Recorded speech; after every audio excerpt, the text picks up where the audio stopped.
अस्सलाम वालेकुम। आज हम बात करेंगे दिल ही तो है के 14 एपिसोड के बारे में। तो वीडियो शुरू करने से पहले हमारे चैनल को सब्सक्राइब कर लीजिए अगर अभी तक आपने नहीं किया, ताकि हमारी हर न्यू वीडियो आप तक पहुंच सके।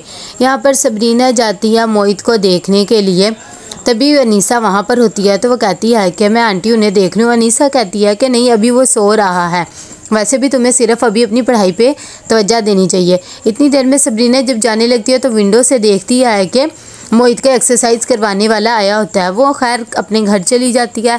सुबह ही उसे देखती है तो कहती है तुम कहाँ से आ रही हो? तो वो कहती है मैं मोहित भाई के पास गई थी। जब ये बात सुबह ही सुनती है तो उसे गुस्सा होने लग जाती है और कहती है तुम्हारे पास दूसरों के लिए बहुत ज़्यादा वक्त है। जब मैंने तुम्हें शादी का कहा था तो तुमने इनकार कर दिया अपनी स्टडी की वजह से, तो सिर्फ उस पर ही तवज्जो दो। जैसे ही तुम्हारे पेपर ख़त्म हो गए मैं तुम्हारी शादी कर दूँगी। सबरीना कहती है कि मैं शादी के लिए हाँ कर दूँ, लेकिन ये बाबा की ज़िद है इसीलिए नहीं कर रही। यहाँ पे हारून बहुत ज़्यादा खुश होता है क्योंकि अबीरा ने उसके साथ शादी के लिए हाँ कर दी होती है। तभी वो कहता है कि मैं इस दिन का बहुत बेसब्री से इंतज़ार कर रहा था। तभी अबीरा कहती है कि फ़िलहाल मैं अभी बहुत ज़्यादा वक्त लगेगा क्योंकि अभी मैंने किसी को कुछ भी नहीं बताया और मुझे कुछ समझ भी नहीं आ रहा। हारून उसे रिंग निकाल के देता और कहता है ये मैंने बहुत पहले तुमसे ली हुई थी लेकिन तुमने एक्सेप्ट नहीं की थी। तभी वो उसकी रिंग तो ले लेती है लेकिन कहती है कि अभी हम दोनों शादी नहीं कर सकते हैं। तो वो कहता है कि कोई बात नहीं। घर जाती है तो अबीरा मोहित की रिंग उतार देती है और हारून की दी हुई रिंग पहन लेती है और वो भी दिल में सोच लेती है कि अब मैंने हारून से ही शादी करनी है। यहाँ पर मोहित भी बहुत ज़्यादा डिप्रेस होता है और वो ये सोच रहा होता है कि अबीरा शायद अब वैसी नहीं रही है और ना ही मैं वैसा रहा हूँ, तो इसीलिए वो मुझ जैसे लड़के को डिज़र्व नहीं करती। वो अपनी सारी पिक्स उसके साथ उतारता है कि इतनी देर में सबरीना आ जाती है और कहती है कि ये क्या कर रहे हैं मोहित भाई। तो वो कहता है कि अबीरा को अपनी ज़िंदगी जीने का हक़ है, वो मेरे जैसे इंसान को डिज़र्व नहीं करती है। तो कहती है ऐसी बात नहीं है, आप ऐसा क्यों सोच रहे हैं। यहाँ पर जैसे ही सुबह ही अपनी दोस्त के पास जाती है तो उसे कहती है तुम कुछ परेशान लग रही हो, क्या हुआ? फिर से सबरीना या अबीरा की वजह से परेशान हो? तो कहती है कि हाँ बस अबीरा की शादी की वजह से परेशान हूँ। तो कहती है इसमें परेशानी की क्या बात है, और वैसे भी मेरी समझ में नहीं आ रहा तुम अपनी बेटी की कैसे उसके साथ अब शादी कर सकती हो। पता नहीं वो कभी चलेगा भी या नहीं चलेगा, तुम्हें तो अब उसके बारे में कोई फ़ैसला लेना चाहिए। सुबह ही कहती है कि मैं कैसे भाई और भाभी को कह सकती हूँ मना रिश्ते के लिए, मेरे तो कुछ समझ में नहीं आ रहा। लेकिन उसकी दोस्त फिर भी उसे यही कहती है तुम सोचो।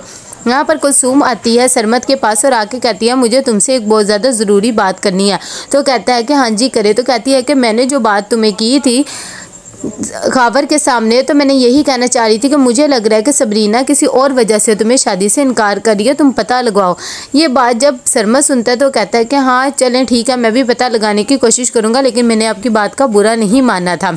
यहाँ पर जैसे ही सबरीना मोहित को समझाती है तो कहता है शुक्र है तुम्हारी समझाने की वजह से मुझे पता लग गया, वरना मैं तो ये एंगेजमेंट ख़त्म करने का ही सोच रहा था। सबरीना कहती है कि ऐसा बिल्कुल भी नहीं है, इंशाल्लाह आप बहुत जल्दी ठीक हो जाएंगे और अपने पैरों पे चलने लग जाएंगे। जब ये बात मोहित सुनता है तो वो कहता है कि हाँ मुझे भी लगता है कि अब मुझे सबरीना तुम्हारी बात मान लेनी चाहिए।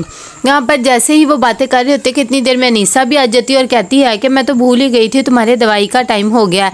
सबरीना कहती है कि आंटी मैं दे देती हूँ, तो वो मना कर देती है। मोहित कहता है कि क्या हो गया मामा, आप इसके साथ ऐसे क्यों कर रही हैं, वैसे भी अब मैं बहुत जल्द सिर्फ चलना चाहता हूँ। तो सबरीना कहती है कि देख लेना इंशाल्लाह आप बहुत जल्दी ही चलेंगे, आप परेशान ना हुआ करें। अनीसा खैर उसे कह देती है कि तुम जाओ। यहाँ पर जैसे ही अबीरा हारून से मिलने जाती है तो वो उसे कहता है कि मैं बहुत ज़्यादा खुश हूँ, तुमने मेरे हक़ में फ़ैसला ले लिया है। तभी अबीरा कहती है फ़ैसला तो ले लिया है लेकिन अभी मैं घर वालों को नहीं बता सकती, अभी मैं सबरीना की सच्चाई सबको बताऊंगी। तो हारून कहता है कि चलो ठीक है, मैंने जहाँ तुम्हारा इतनी देर वेट किया मैं और कर लूँगा, लेकिन मैं बहुत ज़्यादा खुश हूँ। यहाँ पर सबरीना को बाहर अनीसा बुलाती है और उसे कहती है कि मैं तुम्हें एक बात कहना चाहती हूँ, तुम सरमत की सिर्फ फ़िक्र किया करो, मोहित की फ़िक्र के लिए मैं हूँ।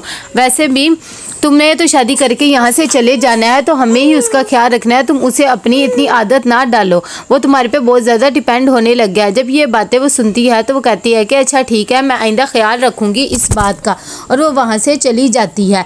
जैसे ही जाती है तो वो बहुत ज़्यादा परेशान हो जाती है कि पता नहीं अनीसा आंटी क्यों ये सब कुछ कर रही हैं, पहले भी उन्होंने मुझसे झूठ बोला कि मोहित भाई सो रहे थे और अब ऐसी बातें। खैर वो चुप हो जाती है। यहाँ पर कुलसूम आती है और शानज़े को कहती है कि अब तुम सरमत को वो पिक दिखा देना, लेकिन अभी भी कोई अच्छा सा वक्त देखना फिर ही दिखाना वो पिक। तो कहती है ठीक है। यहाँ पर सुबह ही भी बहुत ज़्यादा परेशान बैठी होती है, तभी अबीरा आती है और कहती खाना खा ले। जब वो अपनी मम्मी को परेशान देखती है तो क्या कहती है क्या हो गया? ज़रूर सबरीना ने ही कुछ कहा होगा, उसी की वजह से आप परेशान हो सकती हैं और तो कोई बात नहीं हो सकती। तभी वो कहती है नहीं, उस वजह से नहीं, मैं तुम्हारी वजह से परेशान हूँ कि तुम्हारी शादी मोहित से करूं या ना करूं, और वैसे भी अब तुम्हारी शादी की ही उम्र है।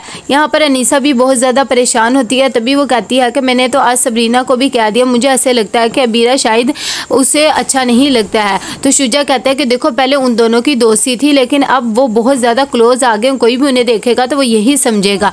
तो कहती कि हाँ शायद आप ठीक कह रहे हैं। तो इसीलिए वो कहता है कि सबरीना जितनी जल्दी उसकी ज़िंदगी से दूर हो जाए यही ठीक है।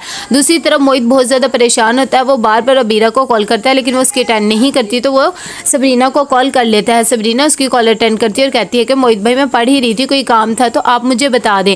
मोहित कहता है कि अबीरा मेरे कॉल रिसीव नहीं कर रही है, मैं उससे बात करना चाहता हूँ, तो प्लीज़ तुम जाके करवा दो। जब वो बात कर रही होती है तो सुबुही भी उसकी बातें सुन लेती है और सबरीना कहती है कि अगर आप ही का भी मूड ख़राब है तो आप उन्हें बार बार कॉल ना करें, हर दफ़ा आप ही उन्हें मनाते हैं, इस दफ़ा उन्हें उनके हाल पे छोड़ दें और सुबह जब होगी तो उनका मूड ठीक होगा तो वो खुद ही आपसे बात कर लेंगी। लेकिन मोहित कहता है तुम्हें तो पता है मेरे से रात भी नहीं गुजरेगी, प्लीज़ तुम जाओ और मेरी बात करवा दो। तो वो कहती है अच्छा ठीक है। यहाँ पर सबरीना जाती है और जाकर अबीरा को कहती है कि मोहित भाई बहुत ज़्यादा परेशान है और वो आपसे बात करना चाहते हैं।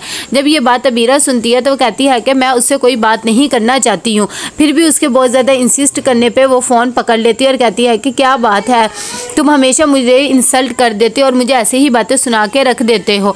जब ये बात वो सुनता है तो कहता है कि अच्छा ठीक है, तुम मुझसे नाराज़ हो ना, कोई बेजार तो नहीं हो, तुम मुझे बता दो अगर तुम मुझसे बेजार हो। तो इतनी देर में वो फ़ोन रख देती है। जैसे ही सबरीना कमरे में आती है तो वो टेंशन में आ जाती है। वो बाहर जाके सुबह को कहती है कि मामा मुझे कुछ समझ में नहीं आ रहा है, ये एक दो सवाल।